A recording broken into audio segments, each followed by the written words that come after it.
Karena aset besar ini atas nama Nusantara. Berarti aset ini bisa digunakan apabila Nusantara ada atau rajanya Nusantara ada. Karena dulu ditandatangani atas nama kerajaan, atas nama Nusantara. Bagaimana nanti kalau ada perlawanan dari tokoh-tokoh politik yang sementara ini merasakan empuknya kedudukan mereka? Ya, kan saya kata-kata di sabar, ikhlas, tawakal. Kita diam aja. Mereka mau melawan bagaimana? Akhirnya mereka akan lelah sendiri.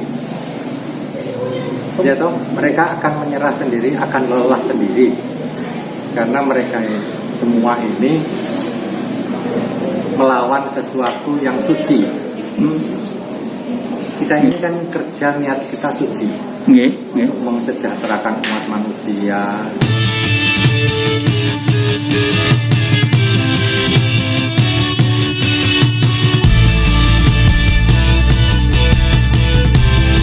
Apa mungkin ada kelompok-kelompok yang menghambat ini?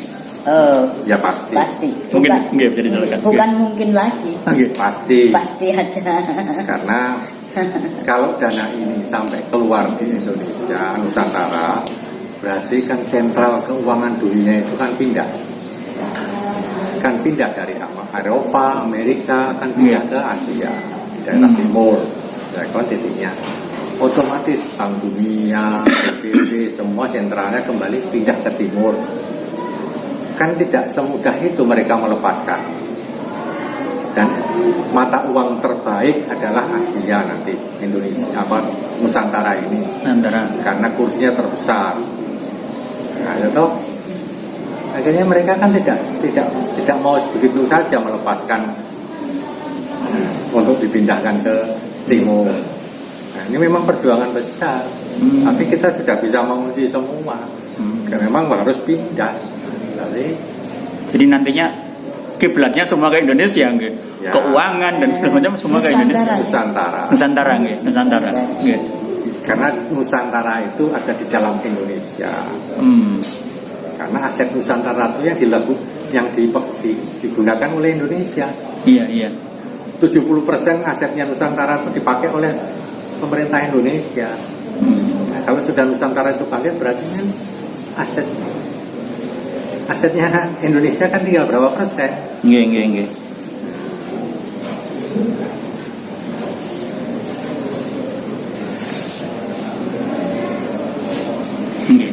Jadi mudah-mudahan tarik menarik antara kelompok yang menghambat dengan yang setuju ini bisa lebih banyak yang setuju sehingga bisa dijalankan. Selalu berserta kita, semuanya pasti terjadi. Kita dibutuhkan yang dikatakan kita itu membangun semua ini butuh yang namanya sabar, ikhlas, tawakal. Itu adalah kekuatan. Kalau kita melakukan revolusi, maka hukum karma itu akan selalu kembali, balas membalas. Makanya kami ini diam menunggu bahwa mereka itu menyerah. Kalau sudah menyerah, kami akan membantu semua. Jadi kita tidak akan melakukan revolusi apapun untuk menjatuhkan siapapun. Karena nanti akan ada karma lagi. Kasihan putra putri Indonesia nanti tidak pernah akan bisa maju. Kalau akan terjadi selalu perebutan terus, saling menjatuhkan, saling menghancurkan. Makanya kami dengan konsep sabar, ikhlas, tawakal ini kami hanya bisa berdoa, bekerja dan berdoa supaya semuanya ini bisa selesai. Termasuk perubahan dari republik ke kerajaan kira-kira nanti juga dengan damai ya? Tergantung keputusan damai. Atau kerajaan memang Nusantara tetap berdiri, benua Nusantara.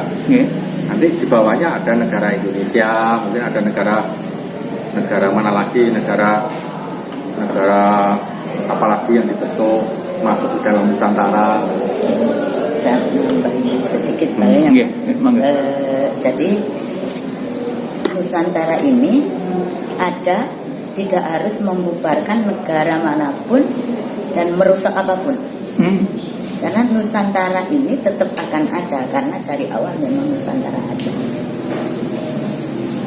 Jadi kalau terus bilang munculnya Nusantara karena hilangnya Indonesia, tidak. Indonesia tetap ada.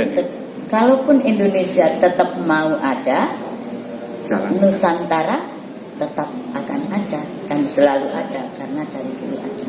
Karena aset besar ini atas nama Nusantara.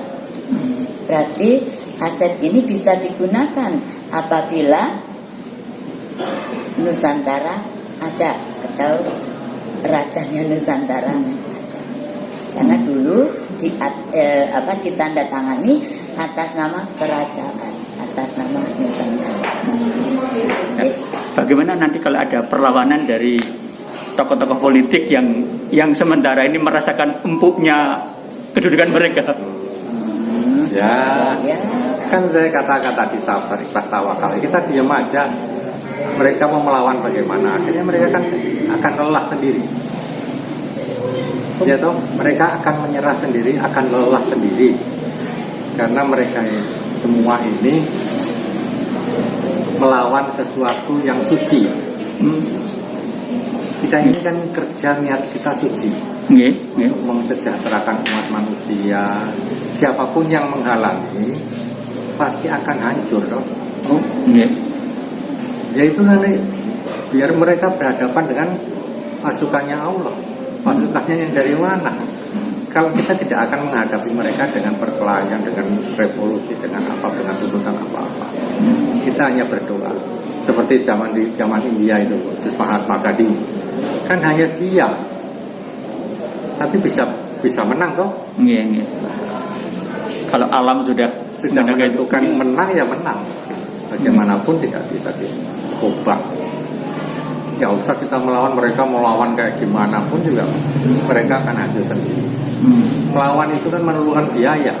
Keluar biaya kan itu sana sampai habis sendiri ya. Capek sendiri. Iya, tapi kalau sabar hanya butuh, kalau diam kan hanya butuh kesabaran.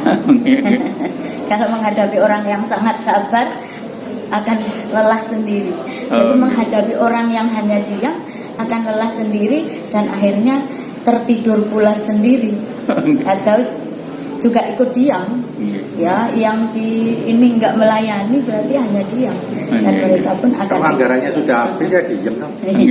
Terutama tokoh-tokoh politik yang waktu mau naik habis banyak, itu kan mesti nggak mau mereka disisihkan begitu. Nah, ini kan habis, kalau sudah habis kan diam. Akan menyerah. Karena masih mampu maka akan bergerak.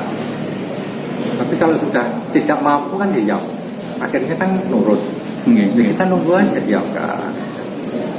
Kalau Tuhan menentukan waktunya cepat, maka kan sekarang sudah mulai banjir kemana-mana, banyak orang-orang kehilangan harta benda loh.